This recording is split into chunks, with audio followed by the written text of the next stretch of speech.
Se on jausaa. Tänään puhutaan erittäin tärkeästä aiheesta, mikä on tavoitteet. Tämä aihe on myös erittäin lähellä mun sydäntä. Onko sun muuta tavoitteet?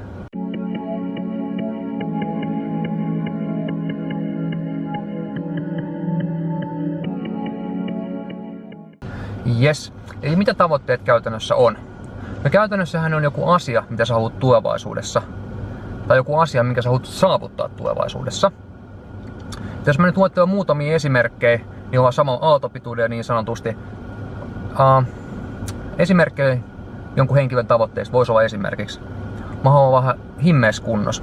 Mä haluan ihan rautasen sixpackin. Tai mä haluan XXX-summan rahaa mun tiille. Tai vaikkapa mä haluan tosi kivan kimmakaverin. Tai mä haluan tosi makea kundikaveri. Et siinä on sitten jotain tämmöisiä asioita, mitä sä tavallaan voisit haluta. Ne vois olla tavallaan myös sun tavoitteita. Sä et välttämättä ajattele ehkä tavoitteena, mutta ne on ainakin jotain asioita, mitä sä haluat. Et se on ihan sama tavallaan, mitä nimityssä niitä käytät. Mutta tavallaan ne on tavoitteita kautta jotain haluamisen kohteita. Ja tää tuli muuten aika himmeä ilta-aurinko, oli pakko tulla tähän ottaa sumpit ja tekee tää video. Mut hei, ja sitten tavoitteethan on vähän tämmösiä pienempiä tavoitteita ja isompia tavoitteita. Ja pienempiä tavoitteita tarkoitan semmosia, mitkä pystyy saavuttaa nopeasti. Kautta jotain asioita, mitä voi saavuttaa nopeasti. Esimerkkinä, jos puhutaan tässä kuntoilu esimerkissä, ja sulla voisi olla esimerkiksi semmonen tavoite kautta goali, että sä haluat tehdä aina joka päivä 20 punnerusta. Sitten jos teet tänään 20 punnerusta, niin se on check, se on tavallaan tehty se juttu.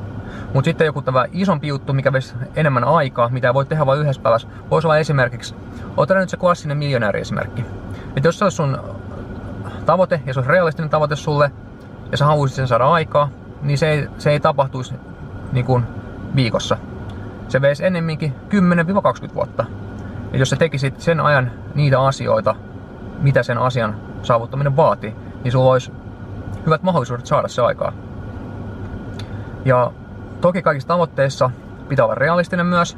Esimerkkinä, mun ei tässä vaiheessa enää mun elämää, mä en pystyisi mennä NR-pelaamaan lätkää. Vaikka mä kuin treenaisin, kävisin joka päivä 10 tuntia kentällä vääntää lätkää. Niin se ei enää onnistu, kun se on semmonen juttu, niin jos pohjatyö pitänyt tehdä jo ihan niin kuin pienenä lapsena, niin sit se olisi tavallaan mahdollista. Mutta suuri osia taitoja se pystyy oppimaan vielä ihan sinne niin kuin huipullekin asti vanhemmalla iällä. Esimerkkinä kaikki bisnekseen liittyvät taidot, ne on kaikki opeteltavissa myöhemmällä kielellä, vaikka politiikkaan liittyvät taidot ja niin kuin tämän tyyppiset jutut.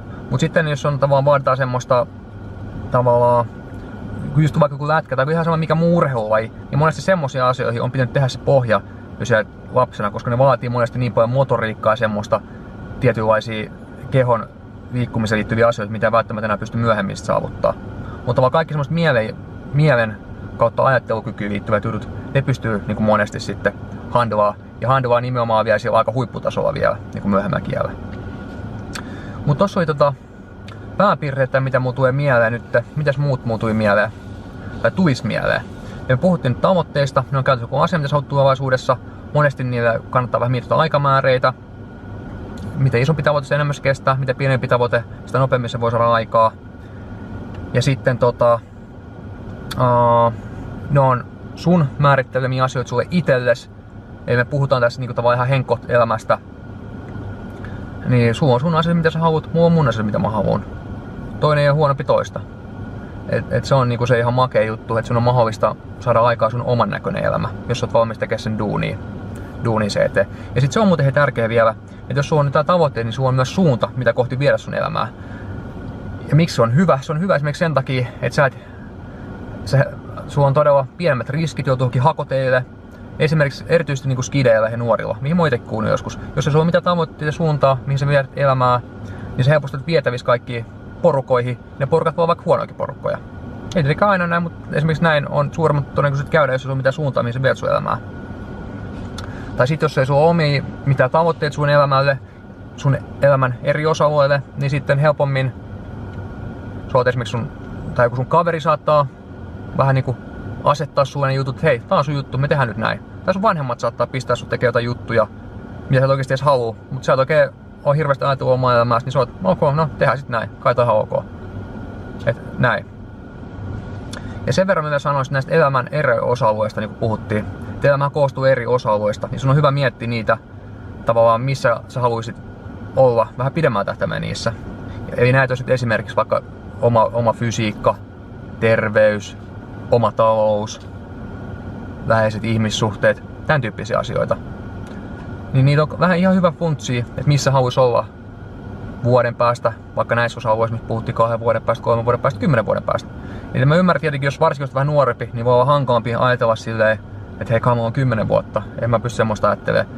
Niin ei nyt välttämättä tästä kannata tehdä vaikeaa asiaa. Jos tuntuu siellä luontevalta, niin kyllä nyt kannattaa vähän funtsailla, tai sitten vähintään niin vähän vanhemmita alkaa funtsailee. Et ei tässä nyt niinku mistä sen ihmeellistä on kyse. Mut hei, toivottavasti saitte jotain hyötyä tästä videosta. Ja kommentoikaa, haluatte, että mä teen tämän tyyppisiä videoita jatkossakin. Koska näitä on mun mielestä ihan rento tehdä. Ja sitten mä kyllä tykkään puhua semmoista asioista, mistä mulla on tavallaan omaa kokemusta, näyttöjä ja mistä mä tavallaan tiedän paljon. Mut hei, se oli semmonen video. Me nähdään seuraavassa videossa. Kaikkea hyvää sinne. Ottakaa tavoitteita ja omaa elämää ja ottakaa haltuun.